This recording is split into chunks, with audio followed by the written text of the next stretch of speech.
പ്രമോദ് പെരുന്നോണ്ടാണ്. എൻ്റെ നാട്ടിൽ ഇപ്പോൾ ഒരു 10-20 ദിവസം മുമ്പ് കുറേ കുട്ടികളെ പലചരക്കടയിലേക്ക് സാധനങ്ങൾ വാങ്ങാൻ പോണ കുട്ടികൾക്ക് മിഠായി കൊടുത്ത് വശീകരിച്ച്, പിന്നെ കുട്ടികൾക്ക് എന്താ വെച്ചാൽ പലവട്ടം മിഠായി ഒക്കെ കൊടുക്കുമ്പോൾ ആ കടയിൽ ചെല്ലാനൊരു ആഗ്രഹം ഉണ്ടാവും. അങ്ങനെ കുട്ടികൾക്ക് മിഠായിയൊക്കെ കൊടുത്ത് ചെറിയ ചെറിയ കുട്ടികളെ പീഡിപ്പിച്ചൊരു വ്യക്തി. അതിനെ പറ്റിയിട്ട് പറഞ്ഞ അയാളിപ്പോൾ ജയിലിലാണ്.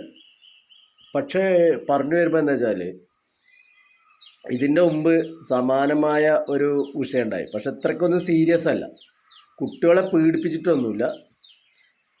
പിന്നെ തൊട്ടു പിടിച്ചു പറഞ്ഞിട്ടുള്ളൊരു കേസ് മാത്രമാണ്, ഒരു മാഷയുടെ വിഷയം. പക്ഷെ അതിനന്ന്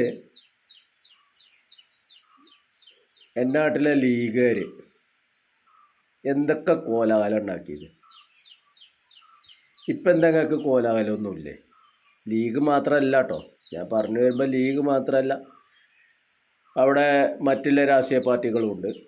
ഇവർക്കൊന്നും ഇപ്പോൾ മിണ്ടാട്ടില്ലേ? ഇതാണ് വർഗീയത എന്ന് പറയണത്. ഇത് പറഞ്ഞാൽ എന്താണെന്ന് വെച്ചാൽ പറയണോ സംഖ്യയായി. ഇനിയിപ്പോൾ ഒരു ഹിന്ദു പ്രതിയുടെ പേരിലാണ് വിഷയം ഉണ്ടാക്കിയത് വെച്ചാൽ അവൻ സംഖ്യയായി, അല്ല അവൻ SDP ആയി. ഇതാണ് ഈ നാട്ടിലെ സ്ഥിതി. അതായത് കുറ്റകൃത്യം ചെയ്തവനെ ഇവിടെ ചൂണ്ടിക്കാണിക്കാൻ പാടില്ല. ഈ കുട്ടികളെ അറാസ് ചെയ്ത ഇവൻ ഒരു മുസ്ലിം ആയതുകൊണ്ടാണോ ലീഗുകാർ സപ്പോർട്ട് ചെയ്ത് നിൽക്കുന്നത്? അല്ലെങ്കിൽ അപ്പുറത്ത് അവ ഒരു ഹിന്ദു ആയതുകൊണ്ടാണോ പിന്നെ നിങ്ങളവനെ എതിർത്തത്? ലീഗുകാരോട് മാത്രമല്ല കേട്ടോ, അവിടുത്തെ മറ്റുള്ള കോൺഗ്രസും BJP CPM ഒക്കെ ഉണ്ട്, ഇവരോടും കൂടിയാണ് ഈ പറയുന്നത്. അപ്പം തെറ്റ് കണ്ടാൽ എതിർക്കണം, അതിനപ്പം അവിടെ ജാതി മതം നോക്കരുത്. അവിടെയാണ് വർഗീയത എന്ന് പറയുന്ന സാധനം. ഈ വർഗീയത ഇല്ലാതെ മനുഷ്യനായിട്ട് നിങ്ങൾ എന്നാണ് ചിന്തിക്കുക എന്നുള്ളതാണ് എനിക്ക് ചോദിക്കാനുള്ളത്. ഇത് എൻ്റെ നാട്ടിലത്തെ മാത്രം വിഷയമല്ല, എല്ലാ നാട്ടിലും സംഭവിക്കുന്നത് ഇതാണ്.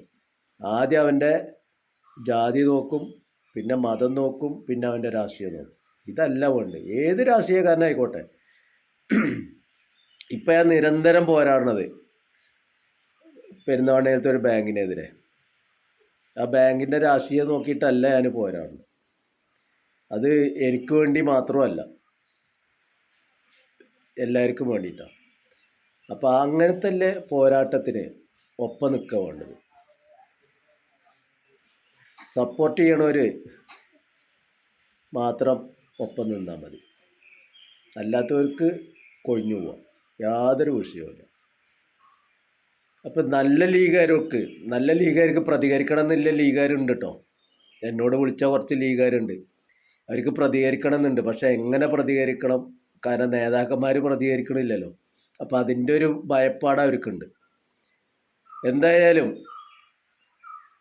ഈ വീഡിയോ ഞങ്ങൾ മാക്സിമം ഷെയർ ചെയ്യണം.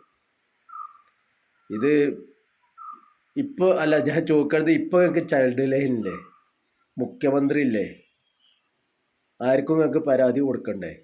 അവനെയാണ് ജയിലിൽ കൊണ്ടുപോയിട്ടാൽ തീർന്നോ വിഷയം? നാളെ ഇപ്പം തന്നെയല്ലേ ചെയ്യുക. ഇതിൻ്റെ മുമ്പ് ഞാൻ അറിഞ്ഞൊരു വിഷയം എന്ന് വെച്ചാൽ ഒരു കുട്ടിയുടെ അതേപോലെ പീഡിപ്പിച്ചിട്ട് ആ കുട്ടിയുടെ അച്ഛൻ വന്നിട്ട് അടിക്കുകയൊക്കെ ചെയ്തു. എന്നാൽ അപ്പം നിർത്തേണ്ടവൻ ഇവൻ ഗോവിന്ദച്ചാമിയെക്കാട്ടിലും ഭീകരനാണ്.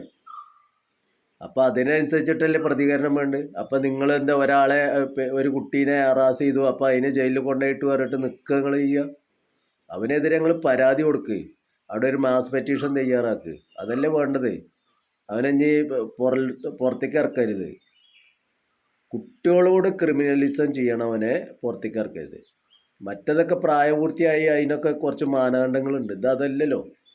ഈ കുട്ടിയുടെ ആ കുട്ടിയുടെ ഭാവി എന്താ? ഈ കുട്ടികളെ ഞാൻ മനസ്സിലാക്കിയത് 8-10 കുട്ടികളുണ്ട്. എല്ലാ കുട്ടികളെയും ആ കടയിൽ ചെല്ലണ എല്ലാ കുട്ടികളെയും ഈ രീതിയിൽ ആദ്യം മിഠായിയൊക്കെ കൊടുത്ത് കിറ്റ്കാറ്റൊക്കെ കൊടുത്ത് പ്രലോഭിപ്പിച്ച് പിന്നെ ആ കുട്ടികളെ പിന്നെ മിസ്യൂസ് ചെയ്യണ പരിപാടിയാണ്.